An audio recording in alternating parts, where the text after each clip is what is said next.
네, 유니티 첫 번째 실습 한번 진행해 보도록 하겠습니다. 자, 그래서 저희가 유니티를 키고 일단 유니티를 실행해 볼 건데요. 실행까지는 다 알 거라고 생각해서 실행부터 시작하겠습니다. 자, 유니티를 실행하면 이러한 창이 나오게 됩니다. 자, 이 창에서 저희가 화면을 세팅을 해 주려고 합니다. 그래서 오른쪽에 보면은 오른쪽에 있는 오른쪽 상단에 있는 디폴트란 값을 2x3로 지정해 줍니다. 2x3로 지정해 준 다음에 프로젝트를 이렇게 프로젝트 창을 여기 위에를 왼쪽 마우스 버튼을 눌러서 드래그해서 이렇게 밑으로 갖다 줍니다. 네, 여기까지 됐나요?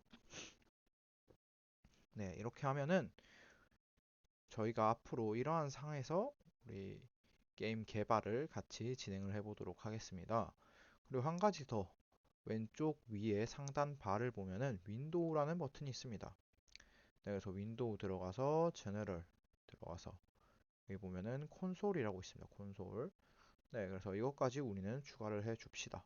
그래서 다시 왼쪽 상단 바에 보면은 윈도우, 그다음에 제너럴이라고 있고 여기에 콘솔이라고 있습니다. 콘솔. 그래서 이거를 클릭해서 팝업 창을 한 개 띄웁니다. 팝업 창을 띄웠습니다.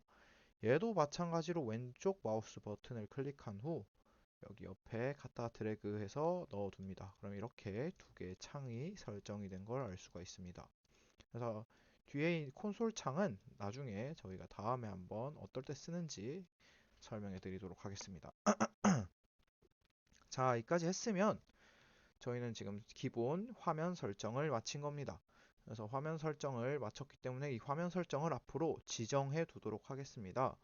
그래서 다시 오른쪽 상단에 2x3라고 지정되어 있는 칸을 눌러서 여기 보면은 세이브 레이아웃이라고 있습니다. 밑에서 다섯 번째죠. 세이브 레이아웃.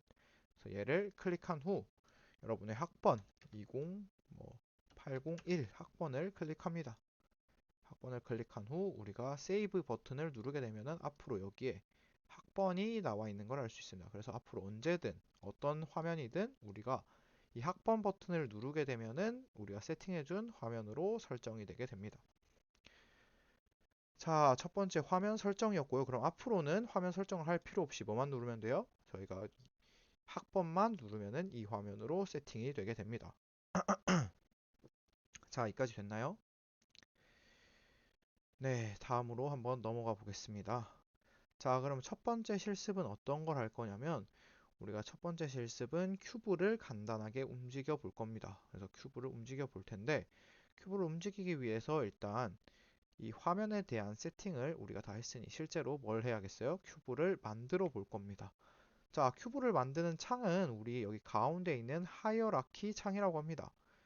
여기 보면은 여기 화살표가 있고 화살표를 되면 지금 기본적으로 카메라랑 우리 불빛이 설정이 되어 있는 걸 알 수 있습니다. 여기 카메라, 그 다음에 불빛 이런 것들이 기본적으로 설정이 되어 있습니다. 자, 그래서 여기가 바로 오브젝트, 이 하이어라키 창이 가운데에서 위에 있는 이 공간이 오브젝트, 즉 물체를 우리가 구성할 수 있는 공간입니다. 자, 그래서 물체를 만들 텐데 물체를 만들려면 여기에다가 마우스를 갖다 대고 오른쪽 마우스를 클릭해서 3D 오브젝트, 그 다음에 우린 기본적으로 큐브를 설정해 볼 겁니다. 큐브를 한 개 만들어 봅시다. 자, 큐브 만들었나요? 자, 큐브를 만들었으면 이 큐브를 우리는 바닥으로 설정을 할 겁니다. 그래서 우리 이렇게 오브젝트, 즉 물체들을 클릭하면 그 물체에 대한 정보가 오른쪽, 맨 오른쪽 창인 인스펙터 창이라고 해요. 인스펙터 창에 이 물체에 대한 정보가 나오게 됩니다. 우리는 이 큐브를 뭐라고 쓸 거죠? 여기서 이름을 설정해 줄 거예요. 이름을 큐브 대신에 우린 바닥이라고 할 겁니다. 바닥. 그럼 앞으로 얘 이름이 뭐예요? 바닥으로 설정이 된 걸 알 수가 있습니다. 바닥. 자, 그렇게 해서 바닥을 설정해 봤고, 바닥이니까 우리가 크기를 늘려줘야겠죠? 그래서 이 바닥 큐브에 대한 정보가 여기 인스펙터 창에 이 큐브에 대한 정보가 나와져 있습니다. 정보 중에서 맨 위에 보면 트랜스폼이라고 있어요. 트랜스폼 보면 여기서 위치도 설정해 줄 수 있고, 각도도 설정해 줄 수 있고, 크기를 설정해 줄 수가 있습니다. 우리는 이 바닥을 넓게 만들기 위해서 일단 위치를 맨 위에 있는 포지션 위치를 0,0,0이라고 할게요. 그럼 제일 가운데에 위치하게 되고 맨 위에서 세 번째에 보면은 스케일이라고 있습니다. 여기 크기를 설정해 줄 수 있는 창인데 X로 간단하게 한 100으로 하겠습니다. 100, Z로 100, Y로는 1만 하겠습니다. 알겠죠? Y가 높이기 때문에 우리 높이는 바닥이 높을 필요가 없죠. 그래서 X, Z로만 100 하고 나머지 Y는 1로 설정을 해보겠습니다. 자, 여기까지 설정이 됐으면 우리가 이 화면을 조금 돌려보겠습니다. 우리가 기본적으로 게임을 개발할 때 여기 보면 이 나침판이 있습니다. 나침판을 기준으로 오른쪽을 X축으로 사용하는 게 대부분입니다. 그래서 오른쪽을 X축으로. 오른쪽이 X축이니까 우리가 어디가 Z축이죠? 우리 앞쪽이 Z축이고 위쪽이 Y축이 됩니다. 자, 이렇게 설정을 한 후 바닥을 더블 클릭해서 이렇게 화면을 조금 맞춰줍니다. 화면. 자, 이 정도로만 맞추겠습니다. 자, 이렇게 화면을 맞춰주고 이번에는 큐브를 한 개 더 만들어 보겠습니다. 큐브는 마찬가지로 하이어라키 이 가운데 창에서 오른쪽 마우스 클릭한 후 3D 오브젝트 큐브를 한 개 만들어서 이렇게 조절을 해보겠습니다. 자, 이 화살표를 누르면은 이 화살표로 우리가 움직일 수 있습니다. 화살표로 움직일 수 있고 이렇게 대충 세팅을 한번 해보겠습니다. 자, 그래서 앞으로 우리는 이 큐브를 움직이게 할 텐데 지금 화면을 좀 설정을 하고 싶어요. 그래서 내가 지금 위에서 세팅하고 있는 이 화면과 밑에 실제로 게임 프로그래밍이 돌아갔을 때 화면을 동일하게 만들고 싶을 때는 카메라 버튼을 누른 후 컨트롤 시프트 F를 눌러서 우리가 이 화면과 이 화면을 동일하게 만들어 줍시다. 보니까 너무 큐브가 작네요. 조금 가까이 가볼게요. 자, 이렇게 해서 컨트롤 시프트 F 하면 화면이 동일하게 설정이 됩니다. 자, 여기까지 됐으면은 우리가 이제 이 큐브에 색깔을 넣어 보겠습니다. 우리가 게임 프로그래밍에서 우리가 유니티 프로그래밍에서 어떤 물체의 특징 같은 걸 만들 때 이걸 우리는 컴포넌트라고 하고 컴포넌트는 우리 밑에 물체 기능들은 밑에서 우리가 추구를 합니다. 그래서 이 프로젝트 창에 들어가서 오른쪽 마우스 클릭해서 크리에이트 그 다음에 메타리얼이라고 있습니다. 메타리얼 얘를 클릭해 줍니다. 우리 두 개 만들어 볼게요. 똑같은 거 두 개. 그래서 메타리얼 두 개. 왜냐면 우린 색을 두 개를 할 거기 때문에 두 개를 만들어 봤습니다. 얘도 마찬가지로 클릭을 할 시 옆에 인스펙터 창에 얘에 대한 정보가 나오게 됩니다. 그래서 그 정보 중에서 우리는 색깔을 설정을 할 거예요. 그래서 색깔을 클릭해서 여러분들이 뭐 원하는 색깔로 한번 맞춰볼게요. 원하는 색깔, 좀 연한 색을 해볼게요. 자, 색깔 세팅하고 얘도 마찬가지로 색깔 클릭한 후 초록 색깔 한 개를 하겠습니다. 자, 이렇게 색깔을 세팅할 수가 있습니다. 색깔을 세팅한 뒤에 실제로 우리가 만들어 놓은 색깔을 여기다가 집어넣기만 하면 우리가 간단하게 색깔을 추가를 할 수가 있습니다. 자, 여기까지 됐나요? 자, 이렇게 됐으면 우리가 큐브와 바닥을 만들었습니다. 실제로 우리는 뭘 할 거예요? 큐브를 움직여 볼 겁니다. 그래서 큐브를 움직이기 위해서 이 큐브에다가 일단 물리 법칙을 추가를 해야 됩니다. 그래서 그 물리 법칙을 추가하기 위해서 마찬가지로 큐브를 클릭한 뒤 이 법칙을 추가하기 위해서 이 인스펙터 창에서 맨 밑에 보면은 add component라고 있습니다. add component. 자, 얘를 클릭하게 되면은 우리가 여기서 rigid body RIGID 치면은 우리 rigid body라고 있습니다. 얘가 우리 물리 법칙을 추가하는 건데요. 물리 법칙을 추가하기 위해서 얘를 클릭해 봅니다. 그러면 실제로 여기 rigid body라는 어떤 기능이 추가된 걸 알 수가 있어요. 자, 이게 뭐냐면 물리 법칙, 즉 중력이나 뭐 무게 이런 물리 법칙을 적용시키는 우리가 기능입니다. 그 이후에 우리가 이 물리 법칙을 추가한 이후에 재생 버튼을 누르게 되면은 이 큐브가 바닥으로 떨어지게 됩니다. 왜 바닥으로 떨어지죠? 우리가 물리 법칙, 즉 뭐 중력 같은 것들이 적용이 됐기 때문에 얘가 바닥으로 떨어지게 됩니다. 자, 여기까지 됐나요? 자, 여기까지 했으면 이제 실제로 코드를 작성을 해 보겠습니다. 자, 얘 같은 경우에 우리가 실제로 물리 법칙까지 적용시켰기 때문에 간단하게 코드만 작성해서 우리가 움직임을 제어를 해보도록 하겠습니다. 자, 코드를 만드는 방법은 두 가지입니다. 먼저 이 프로젝트 창에서 여기서 오른쪽 마우스 클릭, 기능들을 추가하는 창이죠. 그래서 크리에이트에서 C# 스크립트를 추가하는 방법도 있고, 실제로 그냥 큐브 내에서 큐브에 우리가 기능을 추가할 거기 때문에 큐브에 마찬가지로 기능 추가, add 컴포넌트를 들어가서 new라고 칩니다. 그럼 new 스크립트라는 게 나옵니다. new 스크립트. 자, 그래서 new 스크립트에 들어가서 여기에 우리는 이름, 우리 명령어 코드의 이름을 만들어 줄 겁니다. 그래서 우리는 움직일 거기 때문에 move라고 쳐봅시다. move, M-O-V-E, move에서 이렇게 만들게 되면은 여기에서도 코드가 만들어졌고 실제 큐브 안에서도 코드가 들어간 것을 알 수가 있습니다. 자, 코드가 이렇게 만들어졌고 여기서도 코드가 나온 것을 알 수가 있습니다. 자, 그리고 아마 코드가 연동이 안 된 경우에는 이거 한 개 알려주고 넘어갈게요. 여기 왼쪽 위 상단 바의 왼쪽에서 두 번째 에디트 창에 들어가서 맨 밑에서 네 번째 프리퍼런스라고 있습니다. 프리퍼런스를 들어갑니다.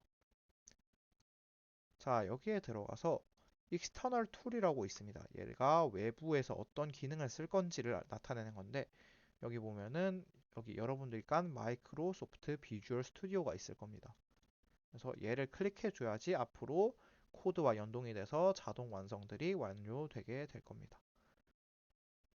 자, 여기까지 설정을 했으면 우리 실제로 코드를 작성해 보겠습니다. 코드는 이 큐브 안에 있는 이 코드, 얘를 더블 클릭해도 되고 여기 있는 코드를 더블 클릭해도 실행이 가능합니다. 그러면 그냥 여기 move 만들어 놨기 때문에 여기서 더블 클릭을 해볼게요. 그러면 이제 비주얼 스튜디오라고 해서 코드를 작성할 수 있는 창이 켜지게 됩니다.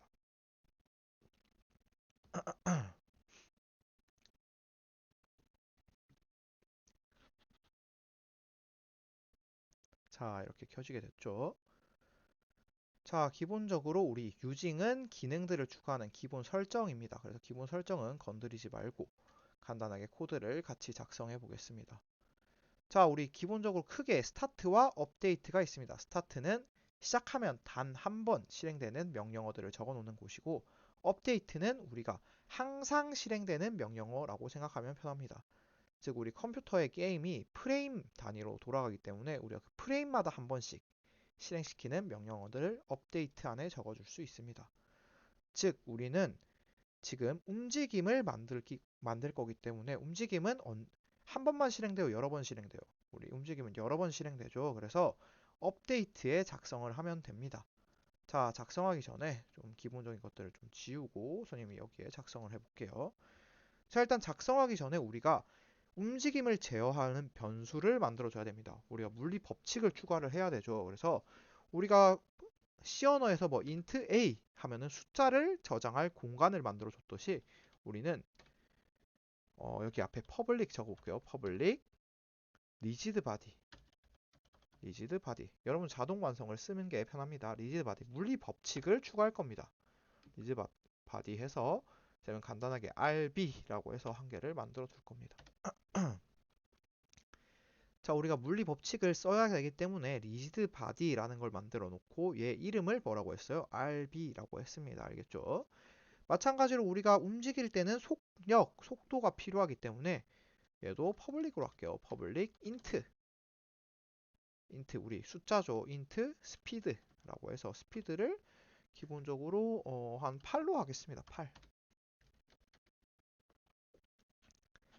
자, 앞에 이 퍼블릭은 다음번에 한번 설명을 해줄게요. 그냥 지금은 이렇게 적으면 되는구나 하고 퍼블릭 앞에 적고 물리 법칙을 적용하는 RB라는 변수와 속도를 저장하는 스피드라는 변수를 우리 숫자형으로 저장을 시킨 겁니다. 자, 우리 스타트 같은 경우에는 필요가 없겠죠. 그래서 스타트 같은 경우에 넘어가고 우리 업데이트만 적으면 됩니다. 업데이트인데 우리 어떨 때 움직여야 되나요? 우리가 키보드의 마우스가 아니죠. 키보드에 있는 화살표가 눌렸을 때 얘가 그것을 따라서 움직이면 되죠. 그래서 우리가 C 언어에서 배웠던 if를 사용할 겁니다. if. 만약에 우리 조건문이라고 하죠. 조건을 줄 거예요. 조건을 줄 건데 어떤 조건을 줄 거냐? if 가로해서 input 여러분 자동 완성 꼭 써야 됩니다. input. input은 입력을 받는다는 거예요. input 점 여기서 get key라고 있습니다. 여러분 헷갈리면은 여기 이렇게 쭉 내려가서 자동 완성을 사용하세요. get key. 키를 입력을 받겠다라는 뜻이에요. 입력을 받을 건데 어떤 키를 입력을 받을 거냐? 가로까지 세주고 키 코드가 키 코드, 키 코드 즉 키, 키보드에 있는 키 코드가 키보드에 있는 단어들은 전부 다 하나씩 키 코드라는 게 저장되어 있습니다. 그 키 코드가 어떤 걸 거냐면 우리는 up arrow라고 할게요. up arrow, up arrow 윗 화살표란 뜻이에요. up arrow 윗 화살표가 클릭되면은 어떻게 해야 돼요? 윗 화살표가 클릭되면 어떻게 해야 되죠? 우리가 물리 법칙을 적용시켜서 얘를 어디로 움직여 줘야 돼요? 위쪽 방향, 앞쪽 방향으로 움직여 줘야 됩니다. 그래서 물리 법칙 이름은 우리는 RB라고 했기 때문에 여기에 RB add force라고 쓸 겁니다. add force. add force라는 거는 우리가 힘을 준다는 말이에요. 앞쪽으로 힘을 줄 겁니다. 그래서 힘을 줄 건데 어떻게 줄 거냐? 우리가 앞쪽이니까 자 우리 아까 그 유니티 들어가 볼게요. 얘 기준에서 앞쪽은 어디예요? 앞쪽은 우리가 Z쪽이 앞쪽이 되겠죠. 자 오른쪽이 X고 자 오른쪽이 X 왼쪽이 마이너스 X 위쪽이 Y 앞쪽은 뭐예요? 그러면 Z가 되겠죠. 그래서 그 Z 방향으로 힘을 줄 겁니다. 자 그래서 원래는 0,0,0이 기본인데 0,0,0이 기본인데 자, 우리는 지금 어디로 힘을 줘야 돼요? 앞쪽으로 힘을 줘야 되기 때문에 X, Y, Z 중에서 Z축으로 우리가 스피드만큼 속도를 줄 겁니다. 자, 이러면 끝났어요. 이러면 한 개가 끝났습니다. 그럼 위쪽 화살표가 눌렸을 때 앞쪽으로 힘을 줄 거다라는 명령어가 끝났습니다. 자, 마찬가지로 우리 이거 컨트롤 C 해서 컨트롤 V, 컨트롤 V, 컨트롤 B 해볼게요.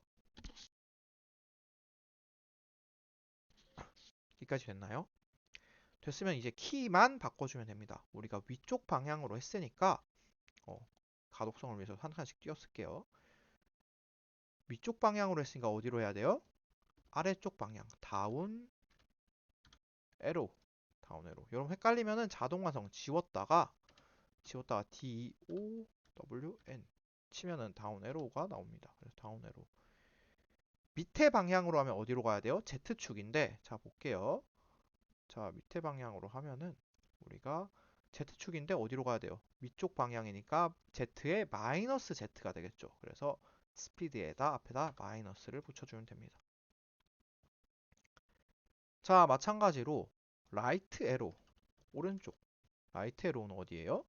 오른쪽이 아까 무슨 축이라고 했죠? XYZ 중에 X축이죠. 그래서 여기다가 스피드로 바꿔주면 됩니다. 마지막으로 레프트 에로 해볼게요. 레프트 에로 왼쪽 방향은 어디로 가야 돼요? 스피드인데 마이너스 스피드로 가면 됩니다. 마이너스 스피드. 자, 이렇게 하면 우리 기본적인 움직임이 끝났습니다. 자, 위쪽 화살표일 때는 앞으로, 밑에 쪽 화살표일 때는 뒤로, 오른쪽 화살표일 때는 X축 오른쪽으로, 왼쪽 화살표일 때는 왼쪽, 우리가 마이너스 X쪽으로 힘을 주겠다라는 명령어를 만들어 봤습니다. 여러분들 이게 코딩이 끝난 후에는 꼭 컨트롤 S 버튼을 눌러서 얘를 저장을 시켜줘야지 유니티에 적용이 됩니다. 컨트롤 S를 눌러볼게요. 자, 컨트롤 S를 누른 다음에 얘를 최소화시킨 후 우리가 봅시다. 자, 이렇게 만들었습니다. 자, 그러면은 최소화시킨 후 얘를 재생 버튼을 눌러볼게요. 아, 재생 버튼을 누르기 전에 큐브에 들어가게 되면은 우리가 아까 퍼블릭으로 만들었기 때문에 여기에 물리 법칙을 실제로 이 코드가 이렇게 세 줄로 바뀐 거를 볼 수가 있습니다. 물리 법칙을 적용시켜 줘야 되기 때문에 이 물리 법칙을 마우스 왼쪽 버튼으로 클릭해서 쭉 끌어서 여기 안에 넣어줘야 됩니다. 자, 여기서 마찬가지로 스피드도 바꿀 수가 있어요. 우리가 여기 스피드 8로 돼 있는데 스피드를 더 높일 수도 있고 줄일 수도 있어요. 자, 여기까지 한 뒤에 재생 버튼을 눌러볼게요. 버튼을 눌러서 이렇게 하면은 큐브가 움직이는 걸 알 수가 있습니다. 자, 여기까지 됐죠? 생각보다 속도가 빠르네요. 생각보다 속도가 빠르니까 속도를 좀 낮춰볼게요. 큐브 눌러서 속도를 예를 들어서 2로 바꿔볼게요. 2로 바꾸면 이렇게 2가 된 게 알 수 있죠. 그래서 재생 버튼을 누르면 아까보다는 천천히 속도가 적용돼서 갈 겁니다. 2가 되니까 너무 느리네요. 자, 이렇게 우리가 할 수가 있습니다. 자, 그리고 2는 좀 느리니까 한 5로 할게요. 그리고 나는 이 큐브가 도는 게 마음에 안 들어. 이 큐브가 대굴대굴 구르는 게 마음에 안 들어. 그러면 어떻게 하면 되냐? 우리가 보면은 여기 우리가 물리 법칙을 적용했는데 큐브가 힘을 받다 보니까 얘가 대굴대굴 굴러가는 거예요. 그래서 물리 법칙 안에 우리가 화살표 가운데에 constraints라고 있습니다. 얘를 클릭해서 freeze rotation이라고 있어요. 회전을 조절하겠다. 즉 회전이 안 되게 되겠다 하겠다라는 뜻이거든요. 이거 x, y, z라면 얘가 이제 회전이 안 되고 실행이 됩니다. 즉 굴러가지 않고 바닥에 딱 붙어서 이렇게 움직이게 됩니다. 바닥에 딱 붙어서. 자, 여기까지 우리가 실습을 해볼 거고요. 혹시나 다 된 친구들은 여기서 우리 스페이스바가 눌렸을 때 점프까지 한번 추가를 해보면 좋겠죠. 그래서 스페이스바가 눌렸을 때 점프까지 추가해 보는 거를 이번 시간 목표로 하도록 하겠습니다. 고생하셨습니다.